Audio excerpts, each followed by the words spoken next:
We've got a first-hand account of the Holocaust. You'll meet him coming up next on Carolina People.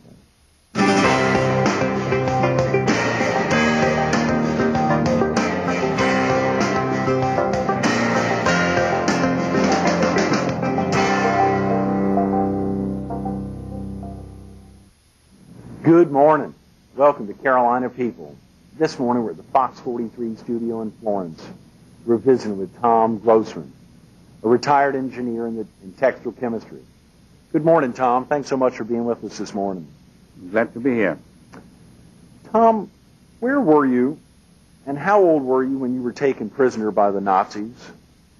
When my family were living in a small town in the Tokaj wine region in Hungary. The name of the little town was Mad, and we were approximately 240 kilometers south of Budapest, which is the capital city of Hungary. How old were you at the time, Tom? I was 16 going 17. Is that right? Right. In your mid-teens. By the time the Nazis occupied Hungary in 1944, the Jewish people had suffered extermination and enslavement throughout much of Europe. Did you and your family try to leave Hungary? We did, as a matter of fact, and we were all set to leave our small town and immigrate to the United States, where my father had brothers and sisters, and so did my mother. Mm-hmm. And so there was distinct reasons that we would join them. But my father was real reluctant because he felt that he didn't know what he's going to do when he comes to the States.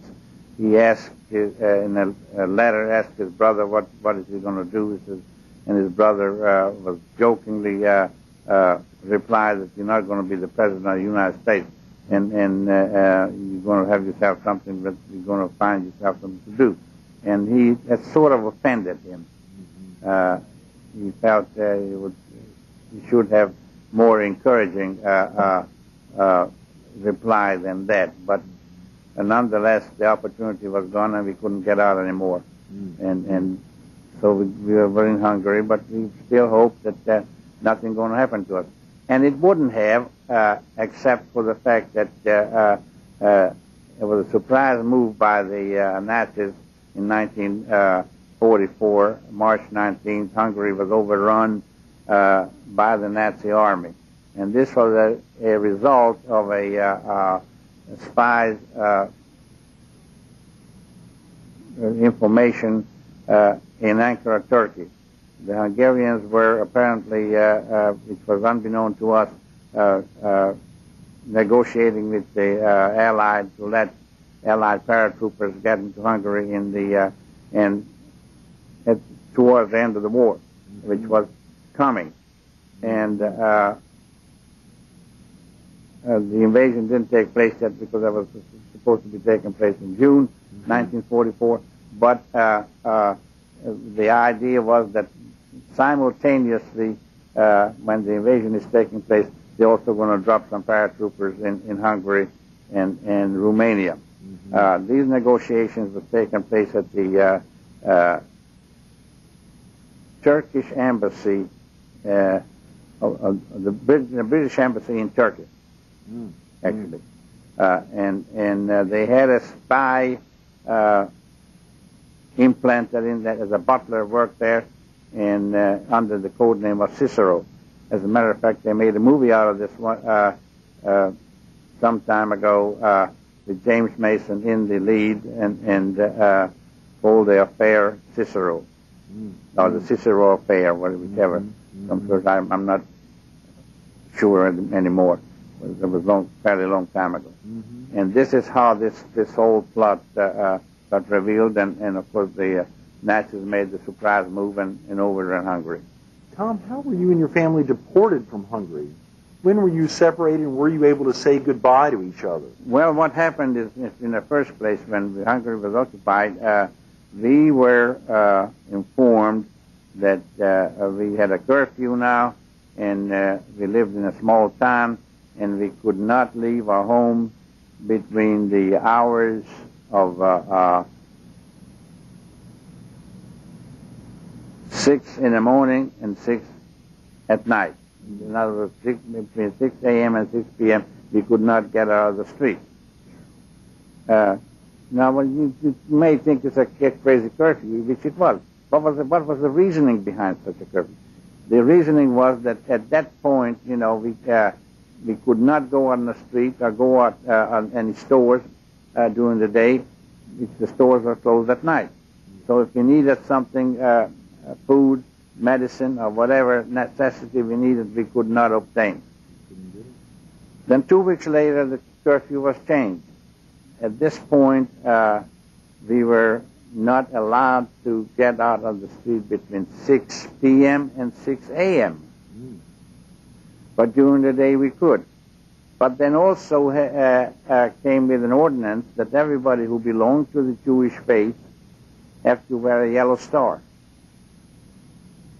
And wearing this yellow star was hindering us to go into doctor's offices,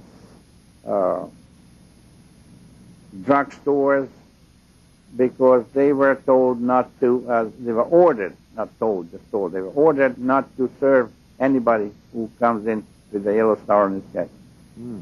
So that was it. Of course, you know, this was only interesting when people lived in larger cities. In our hometown, where we were only 40 Jewish families and a population of 4,000, everybody knew who he was. So it really wasn't necessary even wear the star or anything like that to be identified. But the star was a law, so they had to do it. Whether it was done for identification or humiliation purposes, that was done. Tom, when you all were separated, were you able to say goodbye to each other? Not really, because we didn't know what the purpose of the separation was. When we arrived to Auschwitz in boxcars, everybody was herded down from the cars, literally beaten down with people jumped up with capos, what they were called, and there was assistant to the SS, and was beating everybody with rubber hoses and everything else, and we just had to get off that train as fast as we could. And then they told us to line up men on one end, women on the other end, and older people with small children still the third position. And after that, they were standing there for a while. We were told to march. What happened to our family members or female family members, we had no idea. What happened to our old people, like grandparents and what happened to small children, we had no idea. We went to one place, and my father was with me, and in there we were standing in pouring down rain, and eventually taken to a bathhouse where we were told to strip. Everybody was shaved all over their bodies, and then we were given some clothing. We were told to keep our underwear, but we were given some clothing of striped material, like prisoner garb, and put that on, and then go out again and stand in roll call, because we were going to be counted and shipped out. We were standing for better than 8.5 hours in the pouring down rain until we were taken into boxcars and ready to be shipped out. Where we going to be shipped, we had no idea. Finally, when we arrived to the shipping point, I managed to see the name of the station, and that was Oberwüstegiersdorf, and this was in North Silesia. It was called Oberschlesien in German. And this is where we were disembarked from the train and then put in line again, 5 men and 5 men and 5 men, so they can count easier. And then we were taken into a camp. Now in the camp, we didn't know what we were going to have to do. We were standing in line again, and then we told we can go into they had little huts, and we went into one of those huts, my father and I, and there was another 20 people in the same hut, and waiting for the morning to come. So you were separated from your family, clearly. You lost your family there in the camp. Yes, immediately. What kind of work were you forced to do after arriving, Tom? Construction work. We were involved in building a tunnel, we were told. But later on we have found out that the tunnel was really not a tunnel. The tunnel was, while under a mountain, inside of a mountain, was not really a tunnel. It was intended to be a runway for the new German jet, which fortunately had never had time to come off the drawing board. But if it had, we would have had some bad consequences. And Tom, when you think back on that time, which concentration camps were you moved through, and how were you transported? On foot. All on foot. From Oberwüsterigersdorf, we were taken to a camp called Masbachtal, and it wasn't too bad over the distance, maybe 30, 40 miles. And then brought back again to Oberwüsterigersdorf, and then taken again to another camp during this period of time. This was a period between June 1944 and January 1945.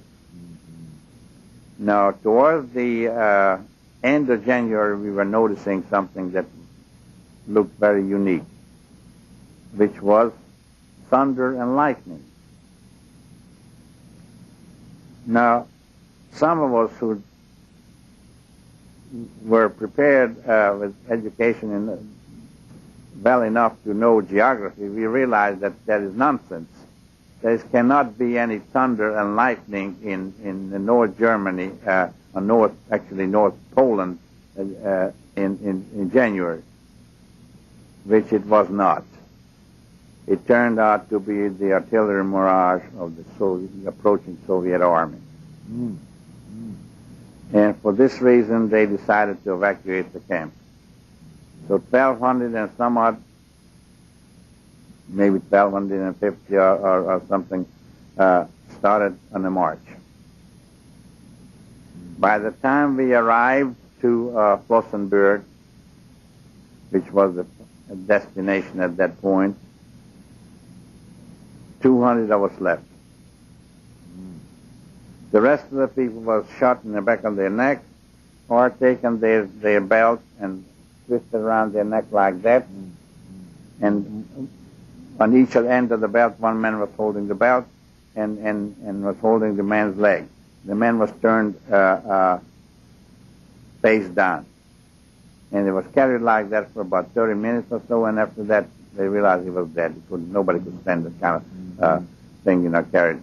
And they left on the wayside and kept on going. You witnessed all that, so. Yes. I certainly did. When you think about, try to picture back at that time, when you try to think about how many people started, and how many survived the death march that you were forced to take. Well, from this particular camp, like I said, it was about 1,200 of us started, and about 200 of us survived. So 1,000 or some odd people were killed in the process. To witness that. What do you remember about the last days of the march? Well, of course, what happened is as we were marching, there were different episodes that was very alarming, and we realized that we had no idea where we were going and where we were going to end up to. And so finally, when we were going into a camp, and the sign out there called, in every one of these camps that the Nazis devised, had a big sign, arch sign called, which was said, Arbeit macht frei. What does it mean? Labor will make you free. That's their twisted sense of humor that made them put that one on them. How will labor make you free? In their idea, I was finally explained what they meant by that they will work you, they starve you, they work you until you die, and once you died of that hard labor, you're free. Free from dumb.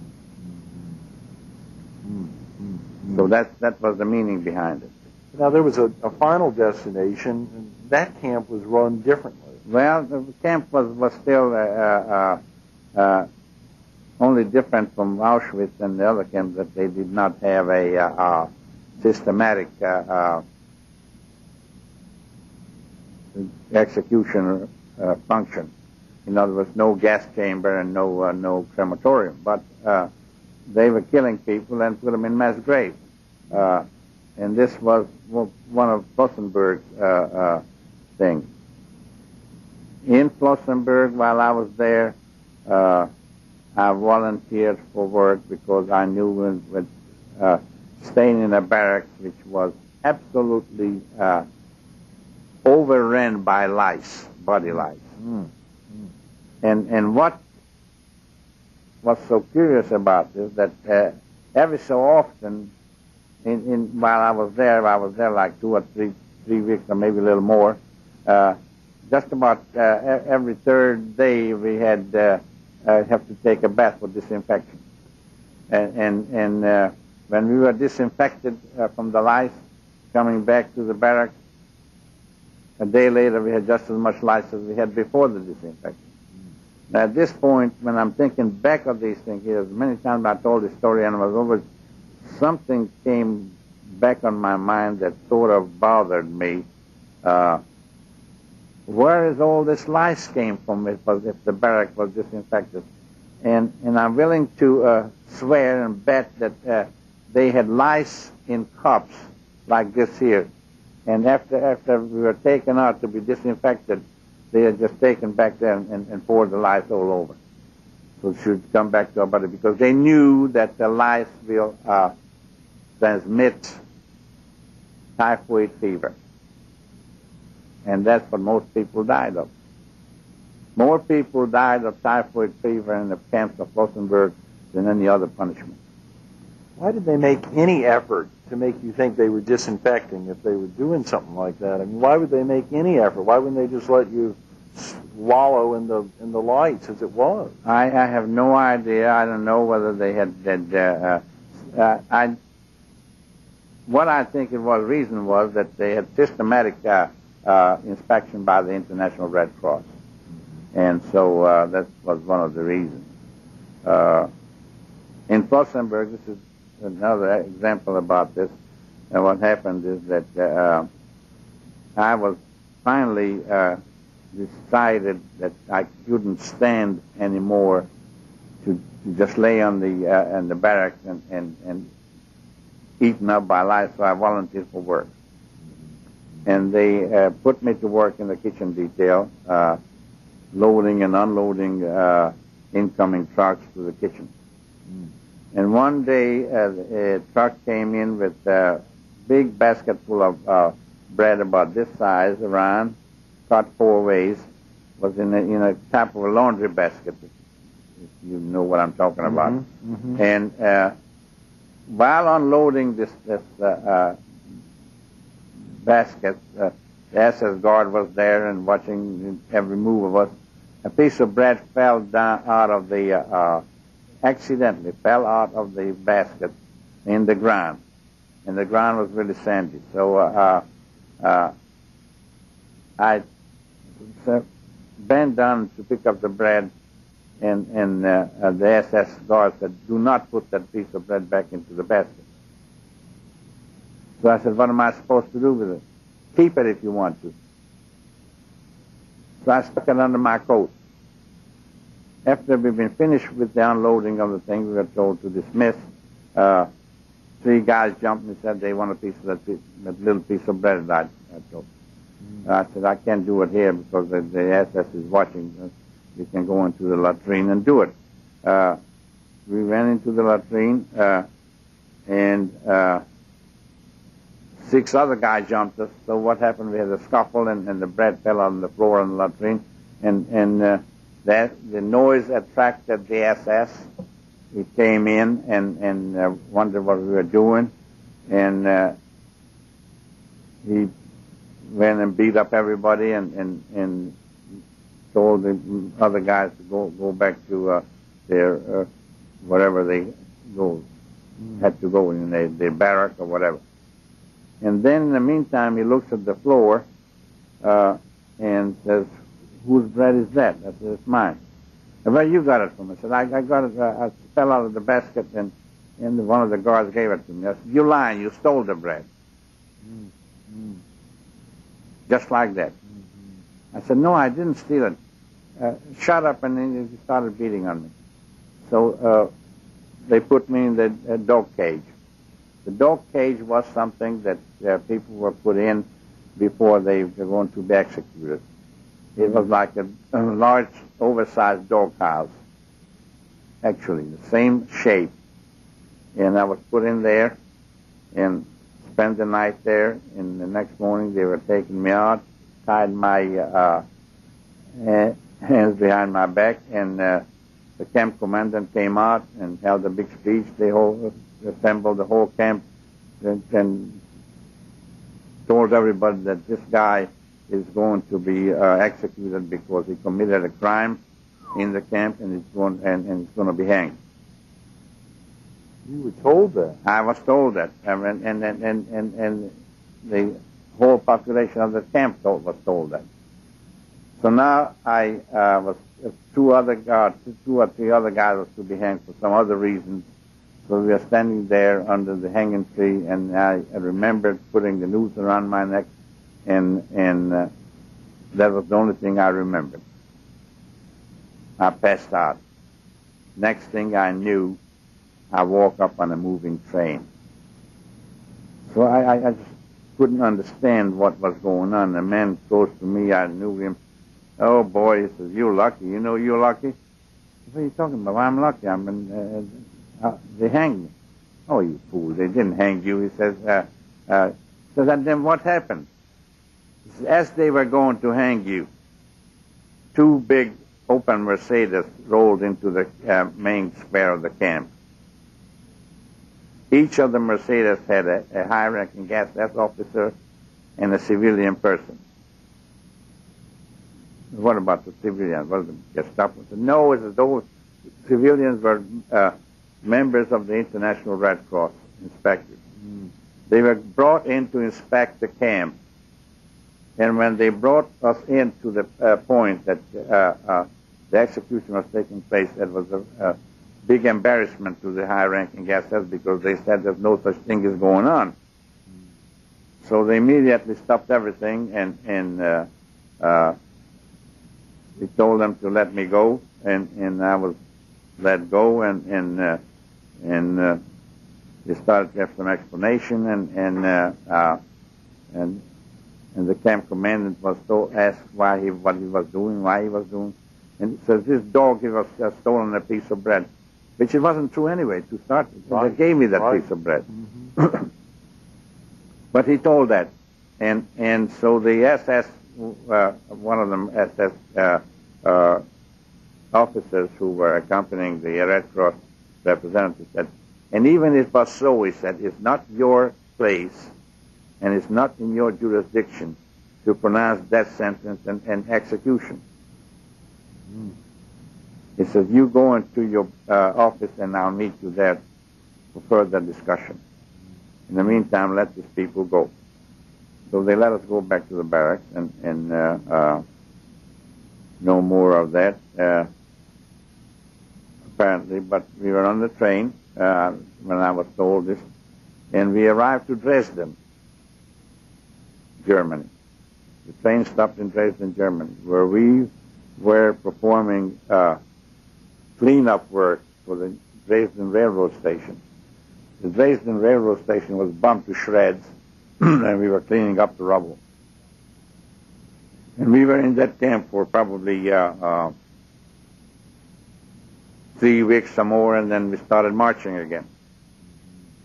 And geographically speaking, at that point, we didn't know where we were marching to, but then I later on found out that we were marching northeast toward Czechoslovakia, toward the Czech Republic. Today, this Czech Republic. And as we were marching, we were approached by a flatbed horse-driven wagon, driven by an SS soldier, and he was stopped when he saw us and asked if anybody wants to have a ride. And of course, a bunch of guys jumped on the flatbed. There was one of my classmates there. And his name was Emery Friedman. I remember it quite well. And he jumped on it. He said, "Come on." I said, "No, I'm not going." He said, "Come on, don't be a fool. Why should you walk when you can?" "Because I'm not going. I don't trust this man."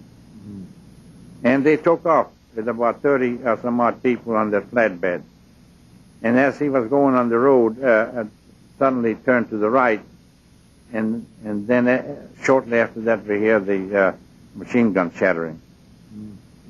Then he comes back empty and grinning from side to side in his mouth. Does anybody else want to go for a joyride? Wow, Tom. Indicative of much of what you saw, horrible terror throughout, and you won't believe it, we've expended almost 30 minutes.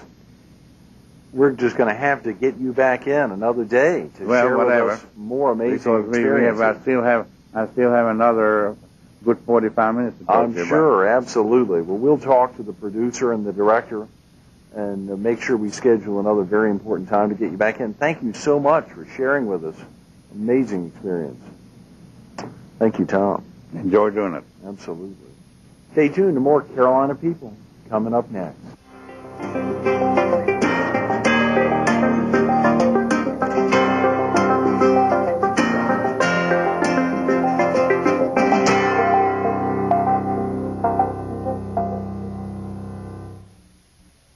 I want to thank Tom Grossman for making today's Carolina People so special.